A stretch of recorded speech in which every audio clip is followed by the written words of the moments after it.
enquanto tiverdes oportunidade, façamos o bem a todos, mas principalmente a quem?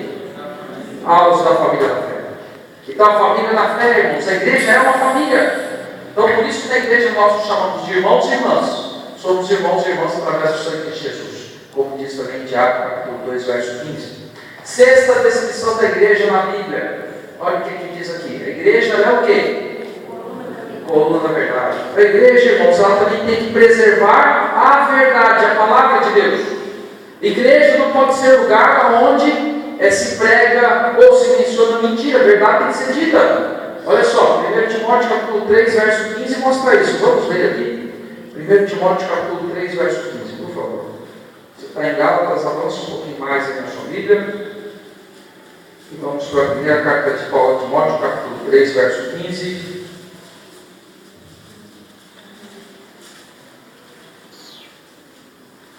Vamos ler o que está escrito aqui. 1 Timóteo capítulo 3, verso 15. Olha o que diz aí na Bíblia. 1 Timóteo 3,15 diz assim: para que se eu tardar, Paulo está falando, viu? Se ele demorasse a voltar, fique ciente de como se deve proceder aonde? Na casa de Deus, que é a igreja de Deus vivo, coluna e o que mais? Então a igreja de Deus vivo tem que ser coluna e baluarte da verdade. 1 Timóteo 3,15 mostra isso. Além disso, o sétimo ponto é que a igreja é o quê? Exército de Deus. Olha o que diz em Efésios 6,12. Efésios 6,12 diz assim: porque a nossa luta não é contra o sangue e a carne, sim contra os principados e potestades, contra os dominadores deste mundo tenebroso, contra as forças espirituais do mal nas regiões celestes. Ou seja, nós temos uma luta. E a nossa luta, irmãos, como igreja, como exército de Deus, não pode ser uma luta contra o irmão, não pode ser uma luta contra alguém da família, nossa luta não pode ser uma luta contra o nosso vizinho, nem uma luta contra as pessoas da cidade que não são favoráveis à igreja, mas a nossa luta é contra o inimigo de Deus. Por isso nós temos que ter força espiritual para vencermos a nossa luta. Nossa luta não é algo simples. O oitavo ponto é que a igreja também é o quê? Ela é invisível. Às vezes passa na igreja, eu tenho lá no jardim de Deus. A Bíblia mostra que a igreja é invisível. Abra a sua Bíblia em João capítulo 10, verso 16. E por que a igreja é invisível? Isso eu quero que você pense um pouco. João capítulo 10, verso 16. É o Evangelho de João. Capítulo 10, verso 16.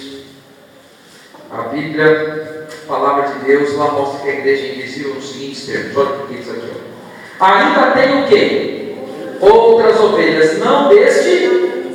Muito bem. Quem são as ovelhas? Somos nós, o povo de Deus, a igreja de Deus individual. E Jesus fala, tem outras igrejas, outras pessoas que me servem, mas que não estão aqui nessa congregação. Olha o que diz aqui, ó. A mim me convém conduzi-las, elas ouvirão minha voz, então haverá um rebanho e um. Então o que Jesus está dizendo aqui? Ele diz que a igreja é invisível, ela está espalhada por vários lugares, mas quando ela ouve a voz dele, ela se une em torno dele. Então a gente, irmãos, nunca pode pensar assim: ah, eu sou da igreja X, eu sou da igreja Y, só eu vou para o céu. Porque não é assim que funciona. O povo de Deus está em todos os lugares.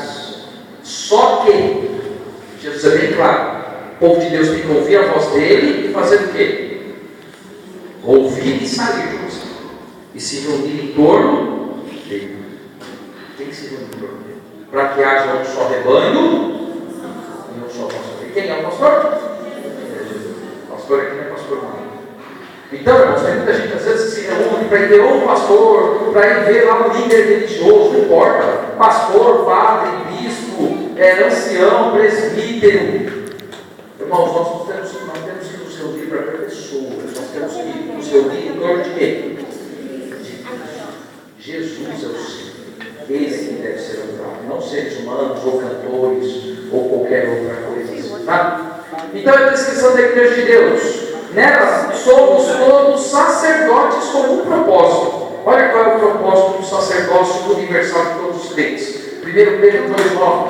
Vós, porém, sois raça eleita, sacerdócio real, nação que? Santa, povo de propriedade que? Exclusiva de Deus. Isso é o que você é quando aceita Jesus. Mas olha o propósito. A fim, aqui é o propósito. A fim de fazer o quê? A fim de proclamar as virtudes daquele que nos chamou da onde? Para a sua. Então nós temos que testemunhar de Jesus. Você é igreja de Deus, você tem que testemunhar. Não tem como ser igreja de Deus sem testemunhar, sem falar. Deus nos chamou para isso. Então, como diz aí, nós somos raça eleita, se aceitamos Jesus, somos. Sacerdócio real, também se aceitamos Jesus. Nação santa, com certeza. Mas se nós somos povo exclusivo de Deus, temos que ser isso para, como fomos tirados das trevas, trabalharmos para que outros também sejam tirados das trevas e venham ser trazidos para a luz onde estamos. Vamos lá, agora as principais funções da igreja. Nós vamos mostrar algumas funções aqui rapidamente.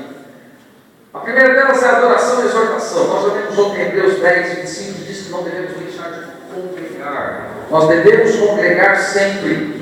Não devemos deixar nunca de congregar, devemos admoestar os outros enquanto vemos que o tempo do fim está se aproximando. Além disso, na igreja deve haver companheirismo. Filipenses 1,5 mostra isso. A instrução das Escrituras, como diz em João 8,32, conhecereis a verdade, e a verdade vos libertará, os versos aí mais conhecidos da Bíblia. Então tem que haver instrução na igreja de Deus. Além disso, deve haver a administração das ordenanças divinas, e as ordenanças divinas são essas aqui. Batismo, porque Jesus motivou os discípulos pouco antes de subir a pregar o Evangelho e batizar as pessoas. O casamento também é uma ordenança que deve ocorrer dentro da igreja. A Santa Ceia, que é o símbolo da morte e ressurreição de Jesus, e também uma lembrança de que um dia ele voltará para buscar o seu povo. E a ordenação também é outro rito que tem na igreja. Assim como havia no Novo Testamento, pastores, diáconos, diaconisas são ordenados na igreja exatamente para que possam desempenhar plenamente as funções, para que possam ser líderes no batismo, no casamento, na Santa Ceia. Então essas são as principais funções da igreja. Agora é a liderança da igreja. Jesus ele foi o líder supremo em todas as épocas. Veja o que diz em Isaías 28,16. Portanto, assim diz o Senhor Deus: eis que eu assentei em Sião uma pedra. Quem era a pedra mesmo? Jesus. Pedra já provada, pedra preciosa angular. Jesus é a pedra angular. Ele foi provado. Ele é a pedra preciosa, solidamente assentada. Aquele que crê, não quê? Aquele que crê não foge, ele tem que confiar na pedra. E ele tem que edificar a igreja em outro sentido. Jesus é a pedra principal. E cada um de nós também somos pedras que formamos a igreja. Cada um de nós. Cada um de nós fazemos parte do edifício da igreja. Você não é uma pequena pedrinha, mas a pedra principal que dá alicerce é Jesus. Tá bom? Então a cruz, ela é o centro de tudo. E Jesus na cruz é o centro da igreja. Além disso, 1 Coríntios 4, 10, 4 diz assim: e beberam da mesma fonte espiritual, porque bebiam de uma o quê? Pedra espiritual que os... E a pedra é Cristo. Aqui está falando do povo do deserto. Ou seja, quando Deus falou assim: Moisés, vai lá e pede água para a pedra. Quem estava no sábado ouviu lá o sermão do pastor que falou sobre isso. Quando ele falou assim, pede, era para Moisés pedir, porque a pedra simbolizava quem? Jesus. Então não era para bater em Jesus. Vocês entenderam? Aqui essa pedra tinha cara de não tinha uma pedra. Bom, era assim mais ou menos, nem está aqui desenho, uma pedra. Só que Moisés ficou tão danado porque ele ficou atormentando dele, e ele quer comer mais o nosso da terra, porque ele ficou nervoso, estava pancado na pedra. E aí Deus, tanta misericórdia, mandou água. Mas se Moisés pedisse a água saísse, o povo veria ainda de uma forma muito mais profunda. Certo? Mas, é por isso que diz aqui, né? A pedra era importante, a pedra era Cristo, o povo bebia dela. Por isso que Jesus ele também disse que ele é a água da vida. E dele emana a salvação, dele emana o saciar a sede. Porque ele é a pedra, né? Como nós dizemos. Então ele é o fundamento da igreja também, irmãos. Como diz em 1 Coríntios 3,11. Porque ninguém pode lançar outro fundamento além do que foi posto, o qual é quem? Só Jesus é o fundamento. Tem gente que fala assim, não, eu vou para tal igreja porque lá tem um pastor poderoso. Eu vou para tal igreja porque lá tem um bispo assim, assim, assim. Eu vou para tal igreja porque lá tem um sheik, lá tem um padre, lá tem um rabino. O poder está onde, irmãos? Em Deus. Não está nos homens. Nós somos limitados. Em qualquer lugar, em qualquer tipo de agência religiosa, de crença, de crédito, nós somos limitados. É o poder de Deus em nós que faz a diferença. Só o poder dele.